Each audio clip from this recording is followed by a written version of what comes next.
You have nothing. You want a model inside the dome? Yeah, a camera in the dome. All right, here's a model.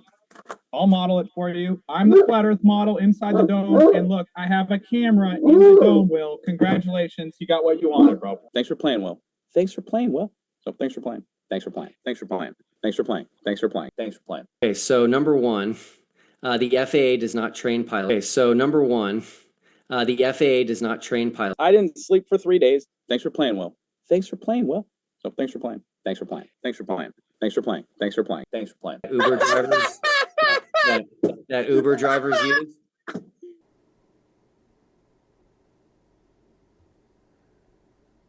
Seriously though, who needs the final experiment when you have Nathan Thompson? I feel like this guy just converted 100 new people over to the globe with this debate performance that I just saw, and I'm gonna go over with you. It's completely ridiculous. He wasn't prepared to debate. I don't think he had any intentions to debate. I think he was just there to waste everybody's time and sell merchandise, because he couldn't even get through his opening argument without trying to shill all of his different products. Check it out. I have multiple social media platforms doing over 1 million views a month because I've been talking about flat Earth for 10 years, dude. It's my bread and butter. And we've got all sorts of stuff from the community, like flat Earth Gleason map blankets, some coffee here from Paraplegic. If you don't have the Flat Earth, Sun, Moon, and Zodiac Clock app, download that. The referral code is NEO, and you can get tinfoil hats at... So yeah, I had to cut that off right there. I'm not even going to broadcast what his contact information is. I'm not going to do the guy any favors whatsoever. And I can tell you this right now. I don't care if I was a naked, starving child in Africa with bugs on my eyeball. I wouldn't wear that hoodie that he has on right now, even if it was given to me for free. Nope, I'd be like, you can take it back. The guy is mentally unhinged, and you can see it in the way he acts, in the way he presents himself. I mean, he's just... He's not there to debate in good faith whatsoever. You're going to see that pretty early on. I think the first thing they get into was the South Pole, and check out how he acts. I need you to do me a favor. This is too easy. Let's go. Chop, chop. Next one. I need you to do me a favor. I need you to tell me where on a flat Earth the South Pole is, where they're taking their picture with that pole. Where is it on here? Okay, see, what you do is you just go to a spot on the flat Earth that's a deserted, icy wasteland, and then you call it the South Pole, and then you get gullible globers to go there and take a picture in front of the sign that says, this is your globular South Pole, and then you pretend that that's how it works on a globe. Okay, so Nathan, that pole that they're taking a picture with, where is that on this map? I don't know. I haven't been there. You have no idea where it is? No, I don't know. I haven't been there.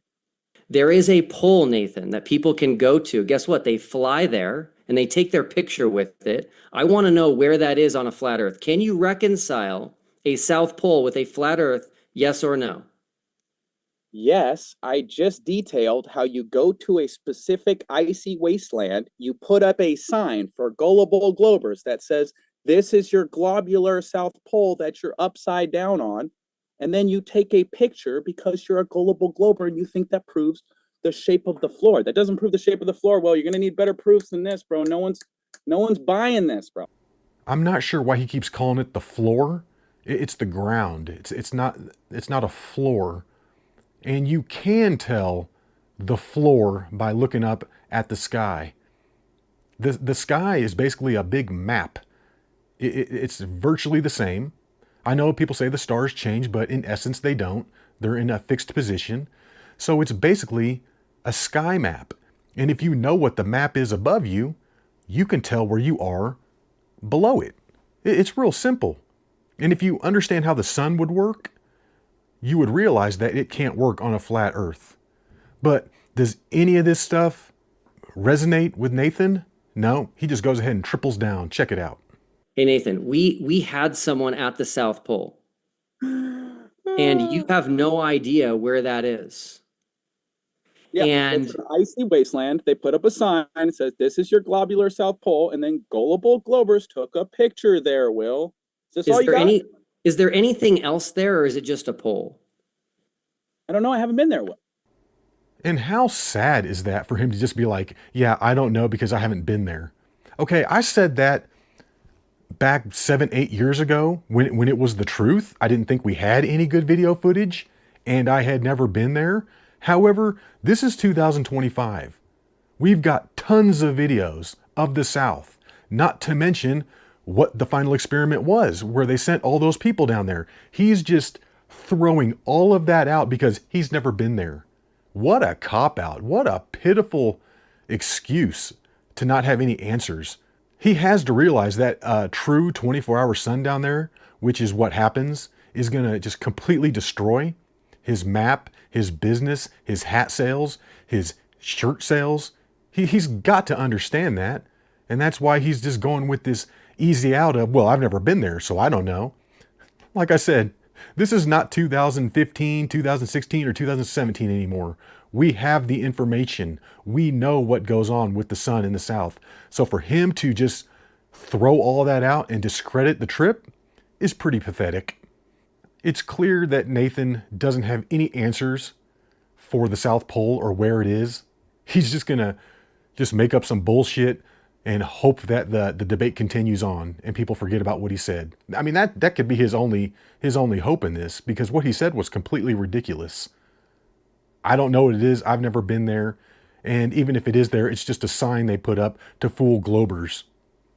Yeah, okay. Nobody's going to buy that. No adult with a working brain is going to buy that. So let's move on to the next thing that gets brought up, and that's the celestial South Pole.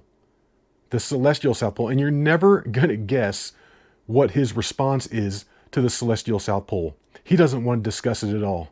Check it out. Are you familiar with what a celestial pole is? Yeah, are you familiar with what a red herring is?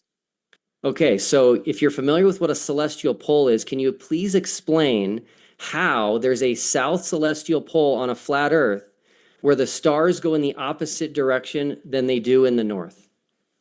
Yeah, no problem. James, can I get the big screen, please? Crystal You clear. go to Google, right? So you go to Google and you type in red herring fallacy. A red herring fallacy is a logical fallacy that occurs when someone distracts from the main topic of the argument by introducing an irrelevant topic. So Nathan obviously came into this debate completely unprepared and without any kind of answers. So instead of actually trying to answer the question and debate the topic, he says, give me the full screen. And he pulls up a definition on Google of the red herring fallacy, which isn't even what it is. It's so mind-numbing. It's like, I cannot believe I fell for this. This is ridiculous. These people don't have any answers for anything. And he acts completely unhinged too. When Will Duffy says, hey, I'll show you a picture of what the celestial South Pole is. Look at this reaction. We're going to get shown something. Finally get some showtime, bro. Oh my God, the story time. Ears are going to start bleeding. Cope harder, Nathan. Cope harder. You have no answers for anything. Your model is smashed. It's over.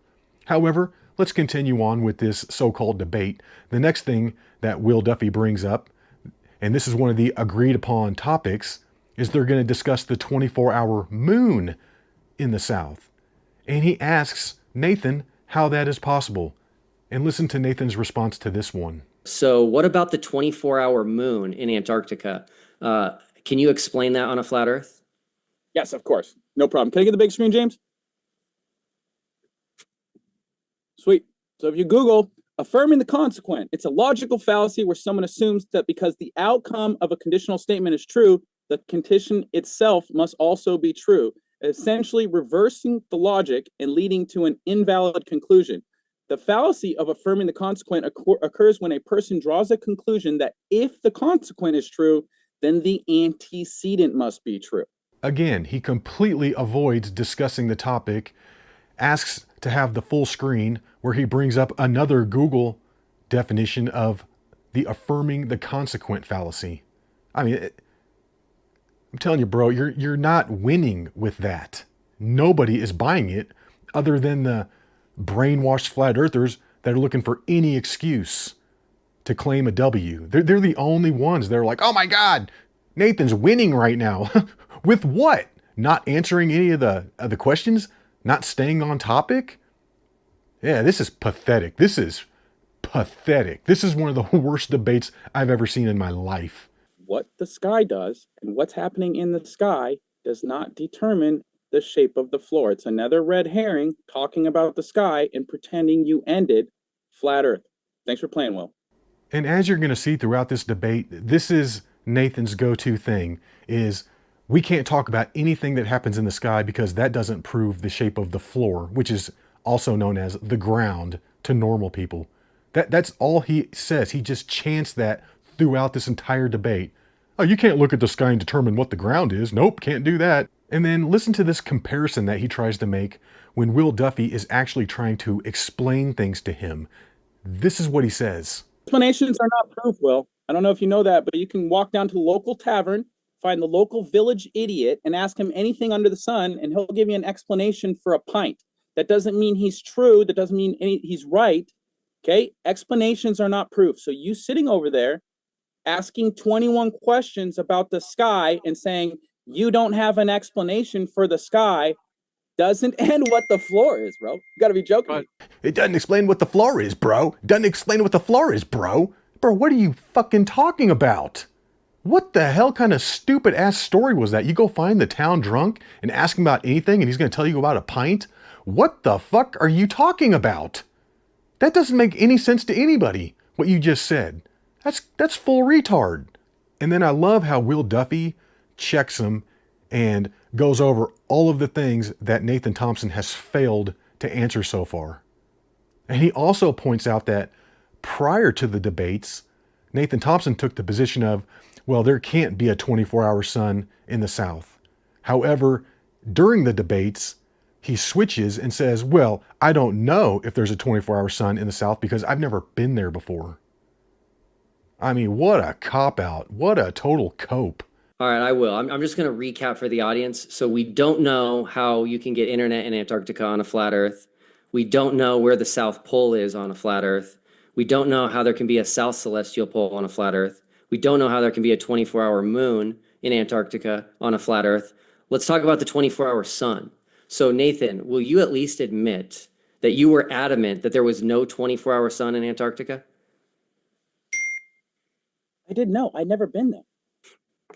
Nathan, that was not your position. That's false. You never said, hey guys, I don't know if there's one or not. I haven't been there. You joined the rest of the flat Earth community in saying there isn't one. And the reason you guys were so adamant is because it doesn't work on a flat Earth. So the next thing that they bring up is the 24-hour sun, which was pretty much the main event for going down to Antarctica. We wanted to see what the sun was doing. And Will Duffy clearly points out that the sun stayed in the sky the whole time. And once again, Nathan moves over to, you can't prove what you're standing on by looking up at the sky, which is completely false and stupid and ignorant, because you clearly can. I mean, this is terrible. Like I said, this is one of the worst, most pitiful debates I've ever seen. And that includes listening to Nathan Oakley. So were you aware that the 24-hour sun that we filmed and saw in Antarctica made a wave pattern through the sky, that it changed elevation consistently? It would go up, then down, then up, then down. What the sun does in the sky has no relevance to what the earth is or the floor is underneath your feet. You don't live on a curved pear or a curved ball. So asking me 21 questions about a place I've never been and what happens in the sky there is making you look silly, Will. And I feel like right here, Nathan knows that he's losing. So he has to move the goalposts and say that the sun isn't a real thing up in the sky. It's just apparent. Because that's all they can say. Because if the sun was an actual physical object, flat Earth over, flat Earth done. So instead, he's going to go with this notion that it's just an apparent thing that we're seeing up there. And that's just due to it bouncing off the dome, which hasn't been proven to exist ever. But it must be a reflection off the dome, though, because that's literally all he can say at this point. You know, I think the sun's speed, its position, its size, and its path is all apparent. It's not actual. You're not looking at a goodness gracious great ball of fire in the sky. Okay, so Nathan, here's the issue. People have noticed, and I brought this up to Joe Hanvey, and a lot of people have brought it up to him, that he's not putting the camera inside the dome. He's putting the camera on the outside of the dome to get what might look like a 24-hour sun. But if you put the camera inside, you would never see it. So that's actually a false model because we were not outside of any dome. We never saw any dome. And there was no camera outside the dome. Our cameras were all in Antarctica. So his model doesn't even work. If he were to put a camera on the inside of his dome, there would be no 24-hour sun. And I love how Will Duffy just completely just picks his little Joe Hanvey model apart.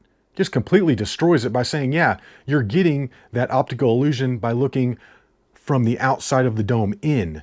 However, no one has ever seen that from inside of a dome, and it doesn't work. So, yeah, that's great. Even the moderator jumps on him. Check it out. Stop dodging the 24-hour sun, Nathan. Explain it, or game over. What the they're sun saying- does is not has no relevance on the shape of the Earth. You can test the Earth yourself, guys. Large bodies of water do not curve. Gleason's map contains a lie on it, a falsehood here. In the lower right, it says there is no 24-hour sun in Antarctica. So if I were you, I would stop promoting something that's completely false. Nathan, you got ruined.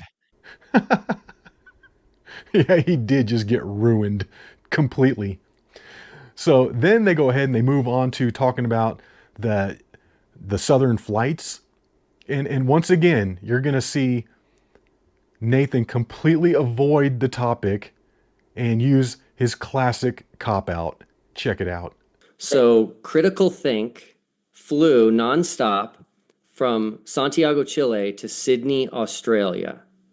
Can you please explain how that flight is possible on a flat Earth and where the path of that flight travels on a flat Earth? I don't know. I haven't taken that flight. That's what I do. But I do have pitch data from a 2-hour airplane flight, United Airlines flight. Here's the pitch data. If anybody needs it, send me an email, flatearthflyers@gmail.com. But the pitch data shows that the airplane flew straight and level for 2 hours. So he doesn't want to talk about the southern flight because he hasn't been on it, yet he's got this flight data that he keeps talking about the whole time that he got from a pilot. And then check out what he says not a minute later. Okay, so just whatever a pilot says, we'll just believe that. Excellent. Yeah, like that flight data that you're showing to everybody. Where do you think that came from? Did that come from a pilot? Oh, you want to believe that information, but you don't want to believe that there's a southern flight that completely destroys the flat Earth because there's no way they could fly that distance in that amount of time. The Santiago to Chile flight. Yeah. That doesn't exist because what, we're just going to believe a pilot? But yet look at my flight data. Look at this. Look at this. If they routinely nose up, then they're not routinely nosing down to go around a cartoon globe. You just debunked your globe with that question. So staying on the topic of flights, Nathan is going with the debunked notion that the nose of the plane has to be going down the entire time to keep it on the globe Earth. It's like he doesn't understand how airplanes work whatsoever. You wouldn't nose down the entire time. This is so sad, but however, I feel like it is brainwashing weak-minded people. Like, they believe this shit. They think that the nose has to go down the whole time. And then he clearly says that there's no way that an airplane can descend with the nose in the air. Listen. Yeah, the airplane cannot travel in the opposite direction than the nose is pointed. That's not how they work. So did you hear what he just said? That you cannot descend with an airplane if the nose is up. Listen to what he says not a minute later. Yes, they just tilt the nose up a little bit more, and then they slow the plane down, and that causes them to drop in altitude. Wait, I thought you said that the nose couldn't be up for the airplane to go down. However, that's how they land. The nose is up. Do you think they land with the nose down? If they did that, everybody would die. This is crazy. This is insanity. How can anybody buy into this nonsense that the earth is flat and that a plane would have to keep its nose down the whole time? It's like flat earthers cannot comprehend how big the earth is. It's mind-blowing. It's mind-blowing. And it's funny too, even the moderator is acting like Nathan is doing cocaine right here. As you take your final line, The rocket launches are parabolic. If you look at the lines that come out of the airplanes, those are all straight lines. So you can't tell me that the rocket's going over the curve of the earth when the lines behind the airplanes are perfectly straight lines. Where is the rocket for the first minute and 5 seconds, Nathan? Before it hits Jaren's horizon. He's not sorry, that far Will. away. I'm doing 21 questions about the sky. That ended about 30 minutes ago. I have no idea what he's even talking about right there. What are you talking about? Parabolics and straight lines and comparing them to rockets to airplanes? What the hell are you talking about? The fact is, you cannot explain where the rocket was for the first minute without admitting that it was behind the curvature of the earth. This is the only place it could be. It's like he's going with the big word fallacy, where he's going to try and just use big words and hopefully nobody knows what the hell he's talking about and they just blindly believe what he's saying because they're big words. I think that's what he's going for here. However, what he just said makes no sense whatsoever. It's completely ridiculous. And we're almost to the end here, but I was saving the best for last. If somebody wanted to show you a picture of curvature from a weather balloon, what camera and lens would you accept for that experiment? That's a Snoop Dogg fallacy, Will, because getting high to figure out what the shape of the earth is something Snoop Dogg would do. It's a Snoop Dogg fallacy. So we don't need to get high to figure out where we live. Yeah, a Snoop Dogg fallacy, because you have to be up high. What? I mean, I can get it if you want to totally avoid the questions and invoke some real fallacy that doesn't make any sense, but you just made one up and called it the Snoop Dogg fallacy. The Snoop Dogg fallacy. Wow, this guy's brain is gone. He's completely gone. I mean, I don't like to just sit here and say that he's doing coke and stuff like that, but what else could it be? Meth? This whole time, throughout this entire debate, Nathan's talking about how you can't look at the sky to determine the ground below it, and you definitely can't look at the sky to determine the South Pole. That just doesn't work. I didn't come here to explain the sky to someone asking questions about the sky over and over and over again. I talk about the floor. He thought looking at the sky debunked what the floor is. I came to laugh at him because that's a joke. I thought I was getting pranked. I thought at any moment Ashton Kutcher was going to come knock on my RV and be like, "This is MTV prank. We were just kidding, Nathan." So right there, you just heard him. You can't look at the sky to determine the floor below you. So I was loving that this next question came in and someone asked him, "So Nathan, do you think that the North Pole is a real place? How can you say it's a real place if you've never been there?" Listen to what he says. it says, how does Nathan know the North Pole is the center of the flat Earth? Has he been there? Well, I didn't make the claim that the North Pole is the center of the flat Earth, but if you look at the motion of the celestial bodies, everything is moving from east to west around polar center. Even the planets make perfect geometric shapes on a flat Earth orbiting around Polaris. And the Globers say the sun is the center of the solar system, even though they make perfect geometric orbits. If you look into the Mercury problem, they actually had a problem explaining Mercury's retrograde movement on the globe religion because it just appears to stop and start going backwards. Wow. So the reason you know the North Pole exists is because of how the sky operates above it and how all the stars circle around it? It's the same thing in the South, you moron. I can't believe he went to that. I can't believe he actually referenced the sky to prove that the North Pole is an actual place after he just spent the previous hour and a half saying that you can't look at the sky to determine anything about the ground. Unbelievable. And I'm so glad that Will Duffy caught this and brought it back up. I will say this, Nathan Thompson, if anybody wants to rewind when they're watching this later, he just made a claim about the ground based on the lights in the sky.